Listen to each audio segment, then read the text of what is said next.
اللہ اللہ اللہ اللہ۔ تمام تعریفیں اللہ تعالیٰ جل جلالہ کے لیے، درود و سلام نبی اکرم نور مجسم شفیع معظم احمد مجتبیٰ جناب حضرت محمد مصطفیٰ اعلیٰ تحیت و ثنا کی ذات والا صفات کے لیے حمد و صلات کے بعد، عزیز دوستو، بزرگوں اور بھائیوں، انسان کبھی کبھی اس طرح کرتا ہے کہ وہ اپنے لب و لہجے سے، گفتگو سے، میل ملاپ سے لوگوں کو مطمئن تو کر لیتا ہے، لیکن اس کی قلبی واردات کیا ہے، اس کے اندر تقویٰ کتنا ہے، نیکی کتنی ہے، پرہیزگاری کتنی ہے، اس سے وہ آگاہ ہوتا ہے۔ وہ بہت ساری چیزوں کو لوگوں سے چھپا تو لیتا ہے،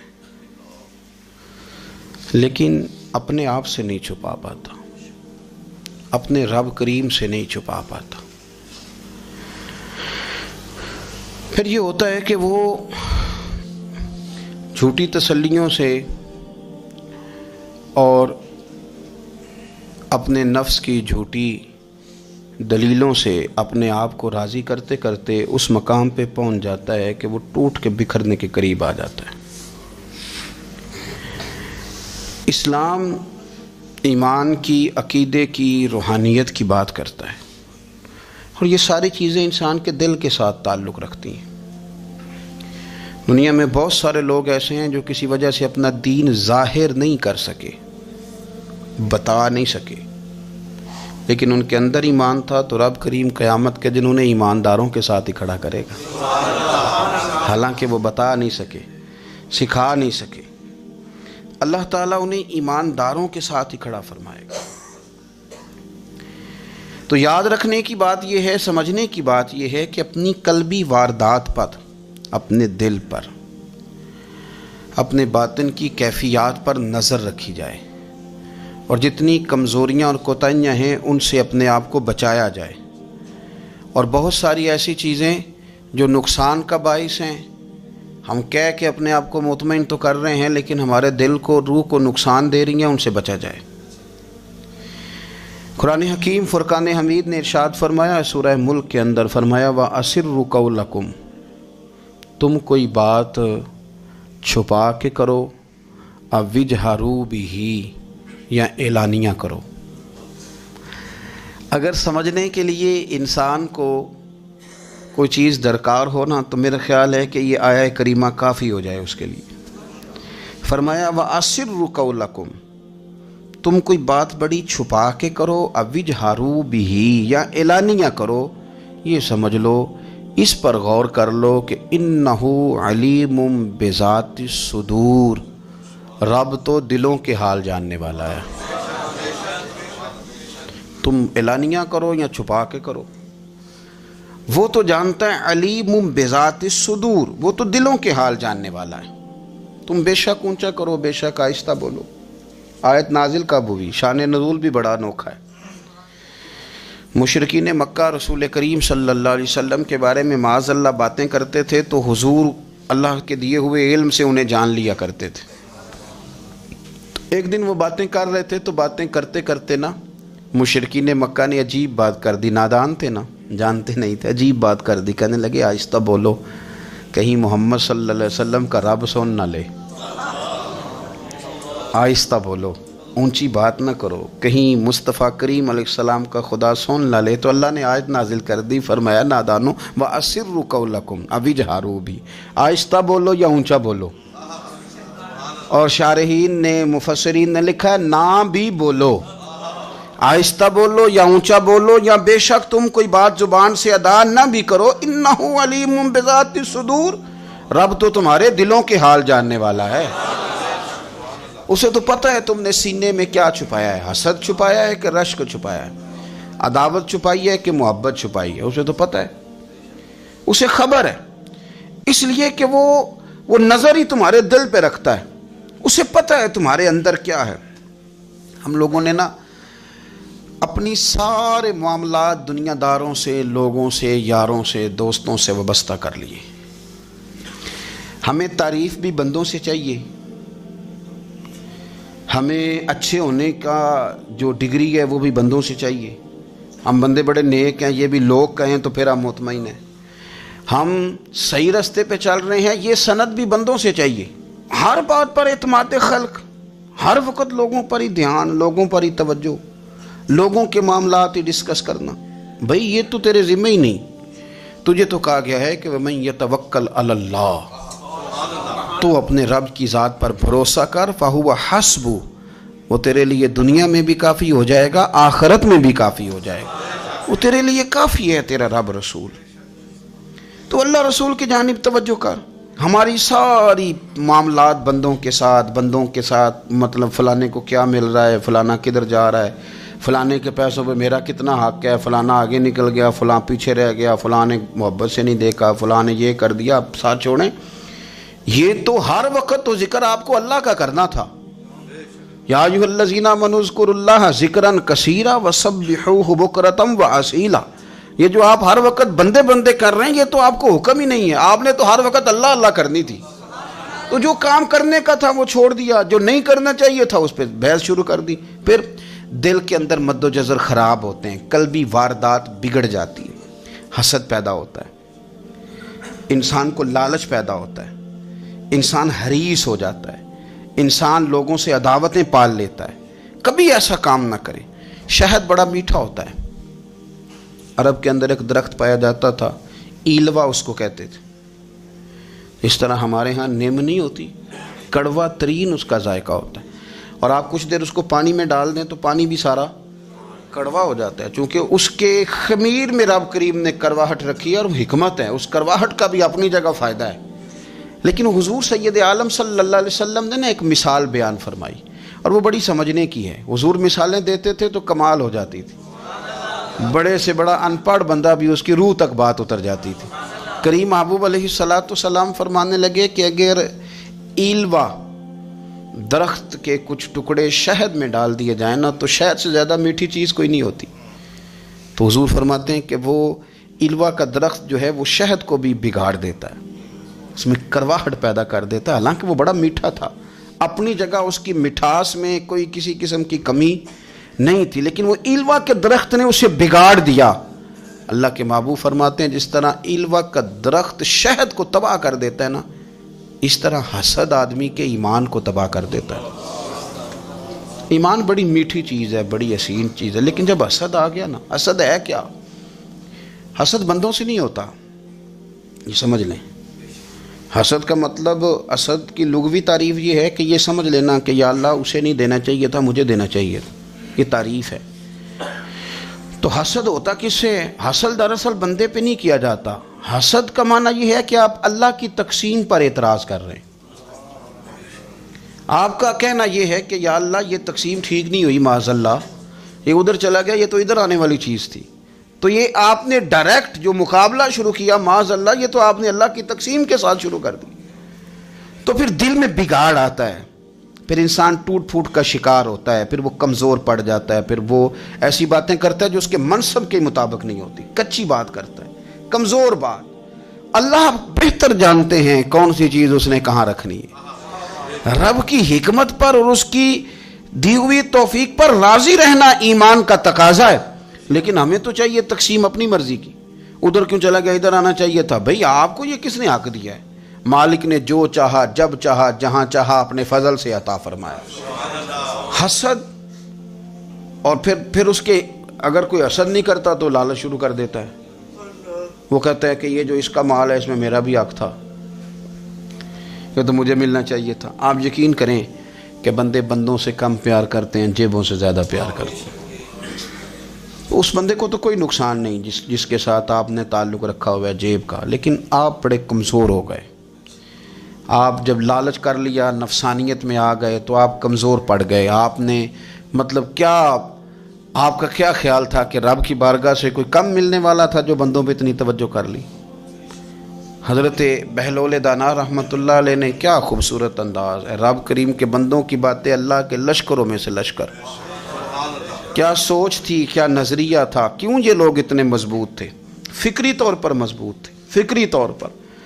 ہارون رشید حج کر کے واپس آ رہا ہے، حضرت بہلول دانا راستے میں بیٹھے ہیں، ملاقات ہو گئی، کہنے لگا حضور کوئی حکم ہو تو بتائیے گا۔ فرمانے لگے کوئی نہیں، تو جا اپنا کام کر۔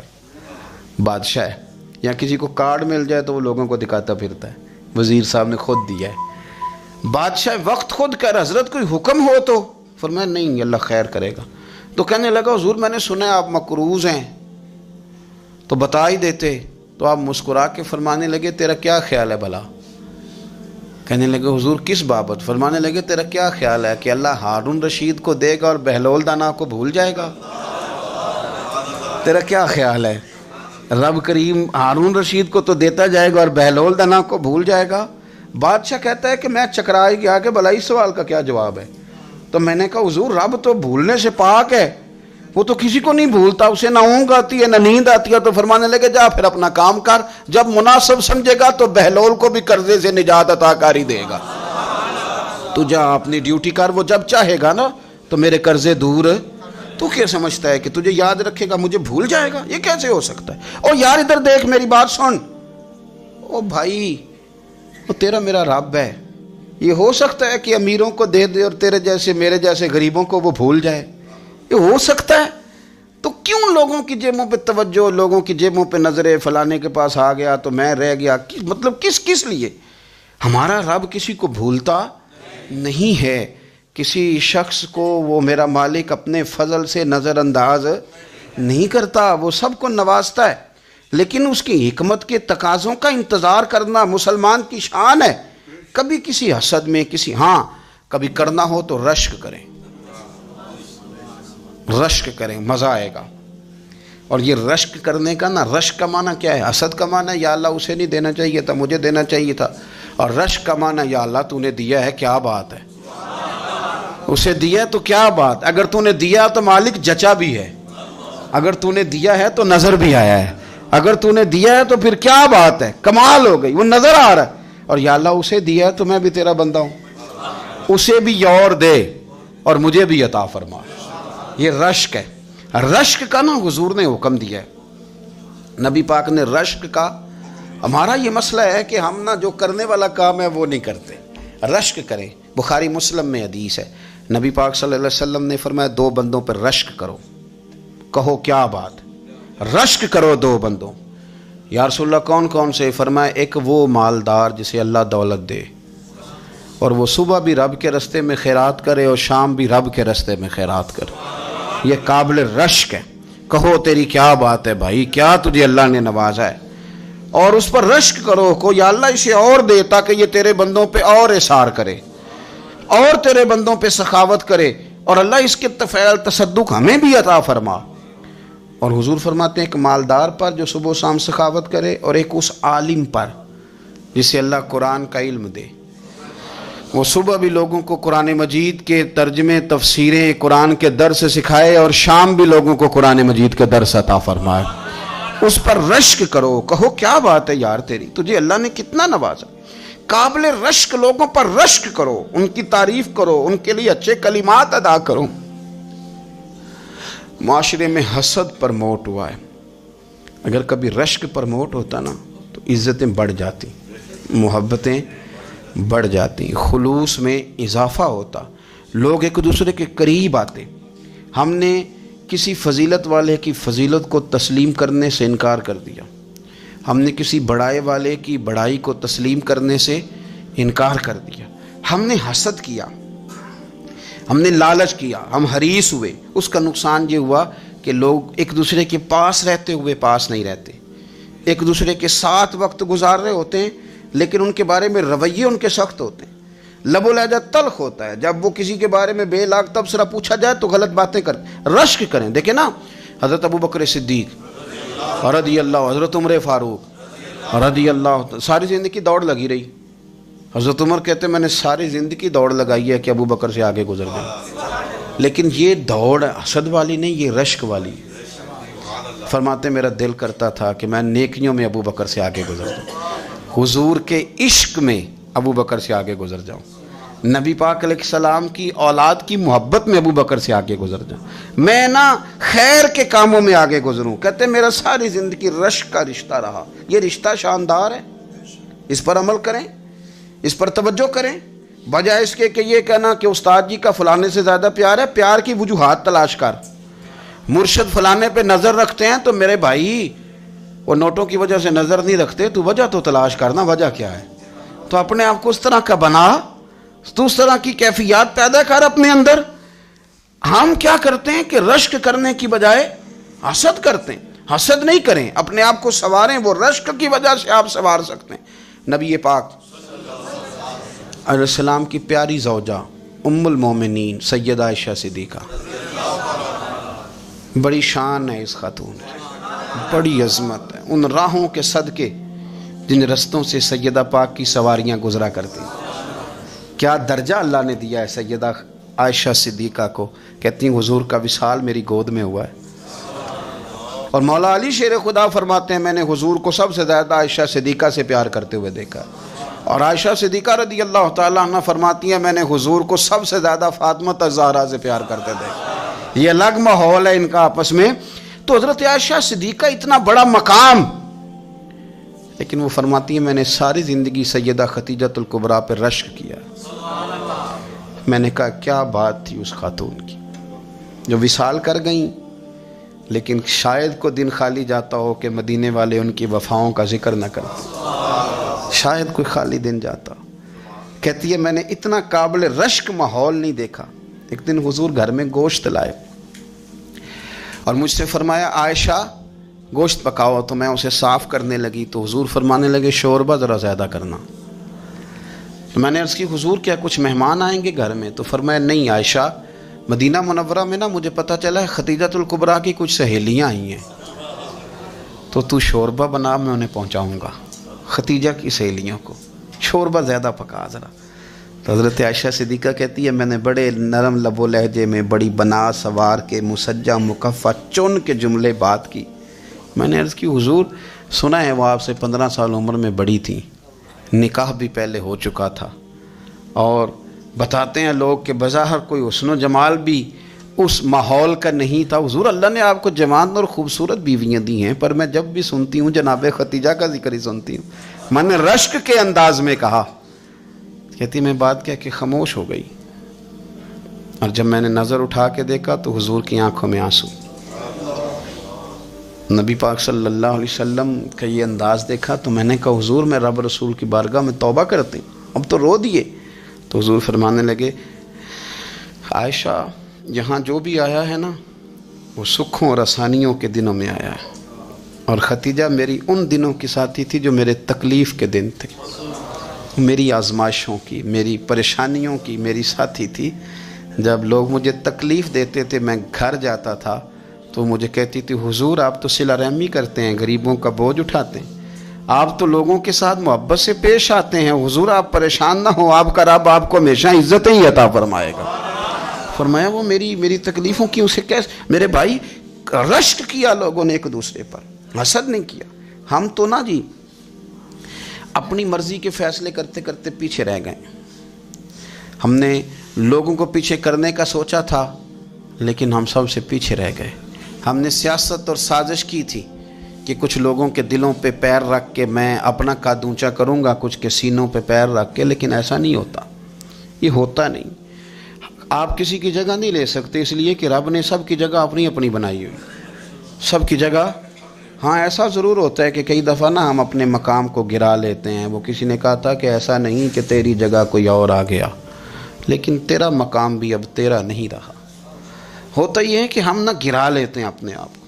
اگر ہم رشک کا ماحول پیدا کریں، رشک کا، اور ہم کہیں کہ کیا بات ہے میں بھی سفر کروں گا، اس جانب جاؤں گا، بجائے یہ کہنا کہ فلاں آدمی بڑا آگے نکل گیا ہے، یہ کر کے نکل گیا ہے، وہ کر کے نکل گیا ہے، یہ کہنا کہ یار میں بھی رب کریم کی اس مدد کو تلاش کرتا ہوں جس کی برکت سے اللہ نے اس پر فضل فرمایا ہے۔ امام غزالی فرماتے ہیں 3 لوگوں میں حسد زیادہ ہوتا ہے، بغض زیادہ پیدا کر لیتے ہیں۔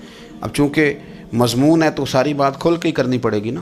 فرماتے ہیں 3 لوگوں میں حسد، بڑے عہدے والوں میں حسد زیادہ ہوتا ہے۔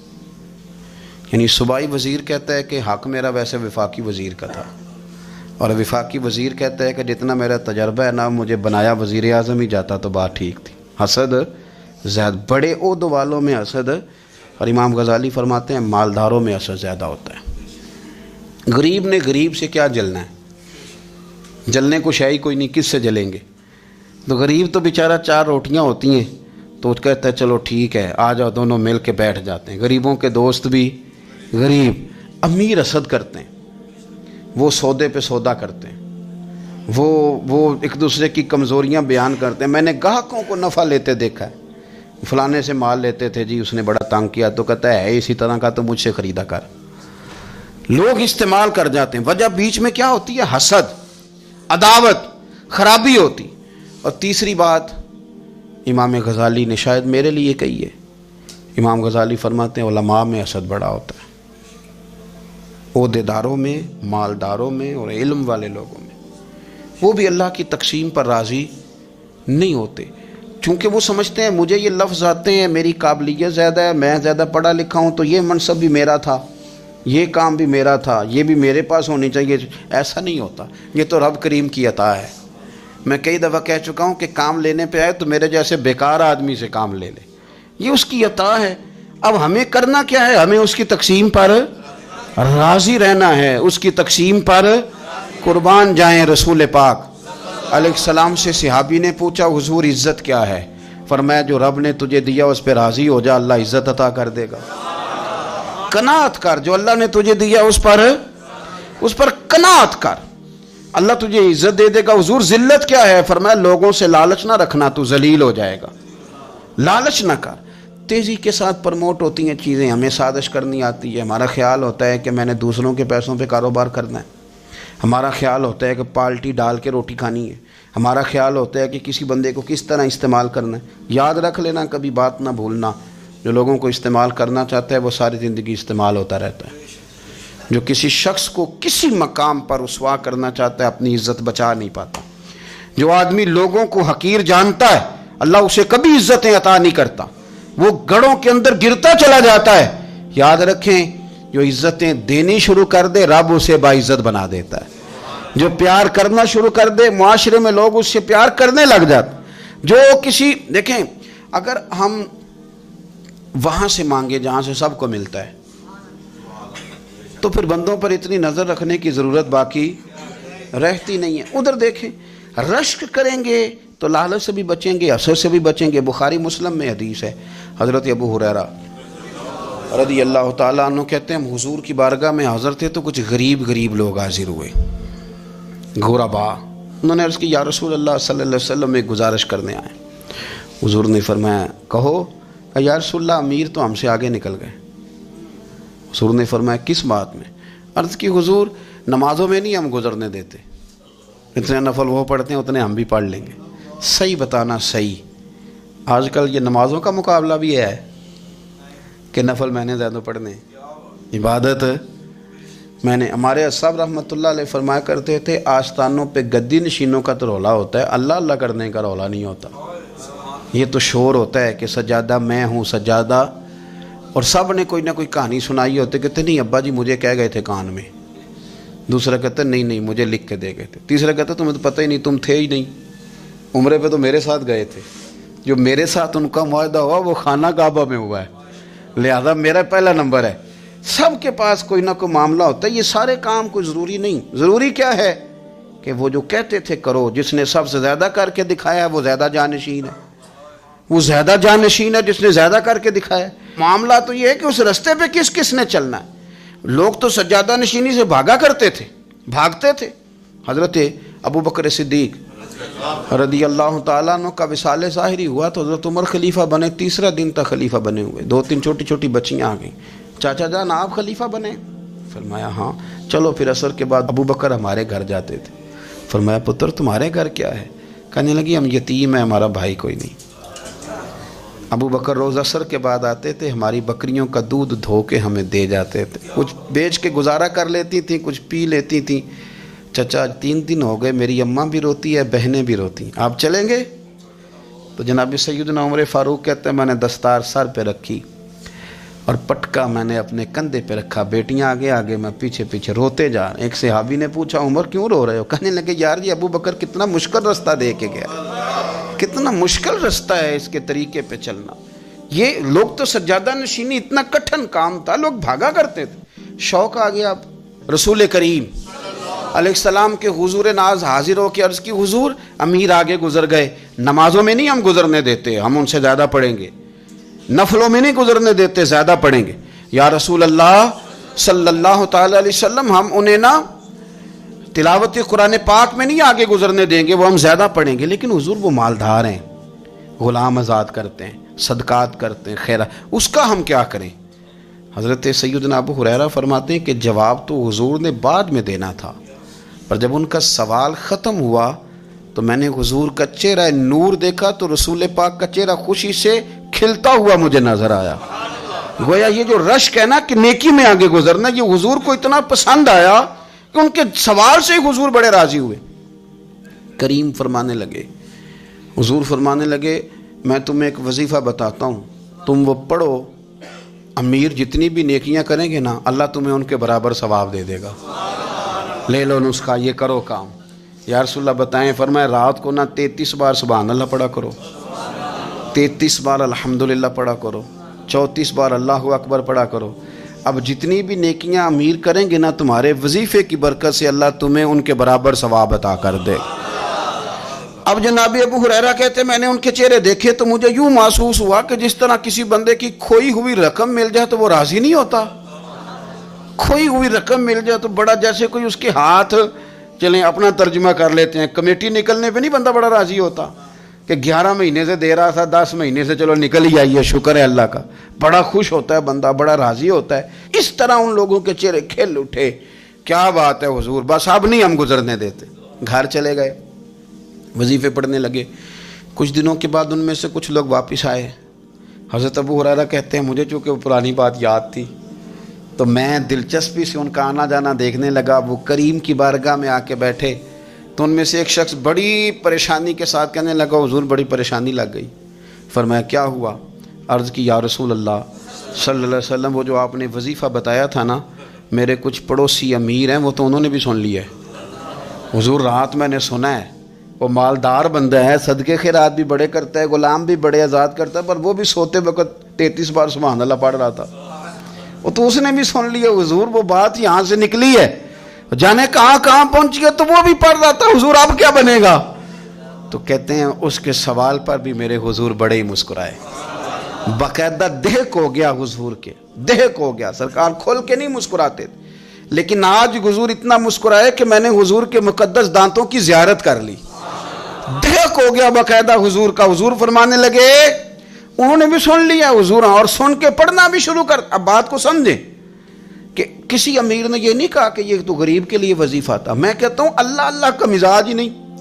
مزاج یہ کہ سیاست کیسے کرنی ہے، چکر کیسے چلانا ہے، کوئی کہانی کیسے سنانی ہے. ادھر ان کو ملا، حالانکہ بات تو غریبوں سے ہو رہی تھی. حضور وہ تو انہوں نے بھی پڑھنا شروع کر دیا. اب ہم کیا کریں؟ تو رسول کریم نے فرمایا وہ بھی پڑھ رہے ہیں، حضور پڑھ رہے ہیں تو فرمایا ذالک فضل اللہ یؤتیہ من یشاء. بھائی پھر یہ تو اللہ کا فضل ہے نا، وہ جسے چاہے عطا کرے. اب یہ حضور نے کہہ دیا تو حضرت ابو ہریرہ کہتے ہیں میں نے پلٹ کر ان لوگوں کے چہرے دیکھے، قربان جائیں میں نے پھر ان کے چہروں پر اطمینان دیکھا، میں نے سکون دیکھا. اس لیے کہ وہ سمجھ گئے جب رب فضل کرے تو پھر فضل کے معاملے میں اللہ کے بندے بحث نہیں کیے کرتے. وہ مطمئن ہو کے گئے، کہنے لگے حضور پھر ٹھیک ہے، اگر مالک اس طرح تقسیم کر رہا ہے تو پھر ہم راضی ہیں اپنے رب کریم کی رضا پہ. اپنی زندگی جب آپ بڑی محبت سے قرب و جوار سے تشریف لاتے ہیں، میں قرآن و سنت کے بہت سارے عنوانات دیکھ کے آپ کی خدمت میں ایک بات عرض کروں. اپنی ساری توجہ اپنے رب رسول کی جانب مائل کریں. جتنا آپ دائیں بائیں دیکھیں گے نا اتنا گاڑی کے ٹکرانے کا خطرہ بڑھ جائے گا. وسوسے زیادہ آئیں گے، الجھ جائیں گے. اتنا زیادہ دائیں بائیں نہ دیکھیں یہ کیا کر رہا ہے، فلانا کیا کر رہا ہے، فلانے کا یہ معاملہ کس طرح کا تھا. نہ آپ توجہ اللہ کی جانب رکھیں. دیکھیں میرا اور میرے رب کا معاملہ ٹھیک چل رہا ہے، اللہ رسول کے ساتھ میرے معاملات ٹھیک ہیں. یہاں تو آپ کسی کی اصلاح کریں گے، دعوت دیں گے یا دعا کریں گے. تنقید کی تو ویسے دین میں اجازت نہیں ہے.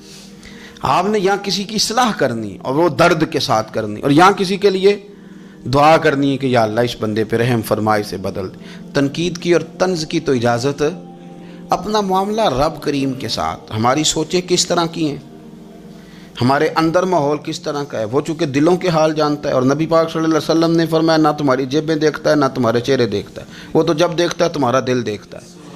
اس کی کیفیت کیا ہے؟ حضرت انس بن مالک رضی اللہ تعالیٰ عنہ فرماتے ہیں، اس حدیث کو یاد رکھیے گا، حافظ منذری نے ترغیب و ترہیب میں لکھی ہے، فرماتے ہیں کہ حضرت انس بن مالک رضی اللہ تعالیٰ عنہ فرمانے لگے کہ ایک حضور کے ایک غلام، ایک صحابی بیمار تھے، تو حضور نے فرمایا انس چلو تیمارداری کرتے ہیں۔ کہتے ہیں حضور کے ساتھ گئے، نبی پاک صلی اللہ علیہ وسلم پہنچے، جب ہم نے اس شخص کو دیکھا تو حضرت انس کہتے ہیں ہم پریشان ہو گئے، چونکہ ہم نے اسے بڑا صحت مند دیکھا تھا، وہ کمزور ہو گیا، وجود پر بہت سارا گوشت دیکھا تھا، اب ہم دیکھ رہے ہیں کہ وہ ہڈیاں ہی ہڈیاں رہ گئی ہیں، چہرہ بڑا بارونق تھا، اب کمزوری ہو گئی۔ رسول کریم تشریف لے گئے اور حضور اس کی چارپائی کے سرہانے بیٹھے، اور جب حضور نے اپنا دست مبارک اس کے بالوں میں رکھا اور نبی پاک نے دست شفقت پھیرا تو کہتے ہیں اس شخص نے آنکھیں کھولی اور حضور کا چہرہ دیکھا تو اس کی خوشی کی کوئی انتہا نہ رہی، بڑا راضی ہوا، بڑا راضی، اور حضور نے اس کے لیے دعا کی، اس دعا پر بھی اسے بڑا اطمینان قلبی نصیب ہوا۔ کہتے ہیں حضور اکثر تیمارداری فرماتے تھے، پر آج نہ حضور نے ایک نرالی، انوکھی اور انفرادی بات ارشاد فرمائی۔ حضور نے فرمایا تو بڑا صحت مند تھا، کمزور ہو گیا، بڑا طاقتور تھا تو ضعیف ہو گیا، ایک سوال کا جواب تو دے۔ یا رسول اللہ فرمائیے، تو حضور فرمانے لگے اس حالت میں جب تو شدید بیمار اور تکلیف میں، یہ بتا کہ اس وقت تیرا اپنے رب کے بارے میں گمان کیا ہے؟ حضرت انس کہتے ہیں پہلے حضور بیماروں سے یہ سوال نہیں پوچھتے تھے، آج پوچھا، کیونکہ صحت میں لوگوں کی زبان پہ شکر ہوتا ہے اور بیماری میں شکوے ہوتے ہیں، معاذ اللہ۔ اس وقت اللہ کے بارے میں یہ سوچ حضور نے ہمیں دی ہے، تم نے ہر وقت یہ ذہن بنانا ہے کہ یہاں رب کریم کے بارے میں کیا تصورات پل رہے ہیں، آوازیں کیا اٹھ رہی ہیں، اس وقت تیرا اللہ کے بارے میں گمان کیا ہے؟ تو جناب انس بن مالک کہتے ہیں اس نے ہمیں اشارہ کیا کہ مجھے اٹھا کے بٹھاؤ، ہم نے بٹھایا، تو کہتے ہیں پھر اس نے اپنی آنکھیں کھولی اور حضور کے چہرے نور پر نظر کر کے نظر جھکا لی، عرض کرتا یا رسول اللہ میں کمزور ہوں، بیمار ہوں، تکلیف میں ہوں، اٹھ نہیں سکتا، کھا نہیں سکتا، پر حضور ابھی بھی میرے دل سے آواز یہی نکلتی ہے کہ میرا رب بڑا ہی کریم ہے، میرا اللہ بڑا ہی مہربان ہے، وہ بڑا ہی معاف کرنے والا ہے، وہ اپنے بندوں سے پیار ہی بڑا کرتا ہے۔ آپ میری بات کو سمجھیں، کیفیت کیا ہے اور الفاظ کیا ہیں؟ حضور وہ مجھ سے بڑی محبت کرتا ہے، بڑے پیار والا ہے۔ یہ لفظ کہتے کہتے آواز بھرا گئی، آنسو نکل آئے، پھر اس نے تکلیف زیادہ محسوس کی تو وہ لیٹ گیا، اور پھر اس نے حضور کے چہرے نور پہ نظر ڈالی، کلمہ پڑھا، روح ہی پرواز کر گئی۔ حضرت انس بن مالک فرماتے ہیں ہم اس کے گھر سے نکلے، اور جب حضور اس کے کمرے سے باہر آئے تو رسول کریم نے پلٹ کر رک کر پھر پیچھے دیکھا اور فرمایا انس اگر کسی جنتی کی زیارت کرنی ہے تو میرے اس غلام کا چہرہ دیکھ لو۔ اس لیے کہ جن لوگوں کے نظریات رب کریم کے بارے میں اس طرح کے ہوں پھر ان کے خاتمے خیر کے ہوتے ہیں، پھر اللہ ان کے لیے جنت کے فیصلے فرماتا ہے۔ اپنے افکار میں، نظریات میں، سوچوں میں کوئی ضروری نہیں ہے کہ ہم لوگوں کو دو لفظ کہہ کے مطمئن کر لیں تو ہم خود ضمیر کے قیدی بن کے زندگی گزار دیں، یہ معاملہ ٹھیک نہیں، یہ صحیح نہیں چلتا۔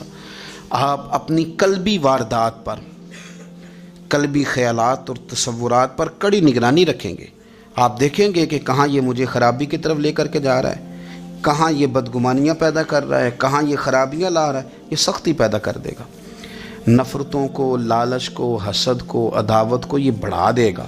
آپ اپنے معاملات پر اپنے دل کو ہمیشہ حاضر رکھیں، اللہ اپنے محبوب کا صدقہ فضل کرے، وہ مقلب القلوب ہے تو وہ ہمارے دلوں کو اپنی طرف پھیر دے۔ آخر دعوانا ان الحمدللہ رب العالمین۔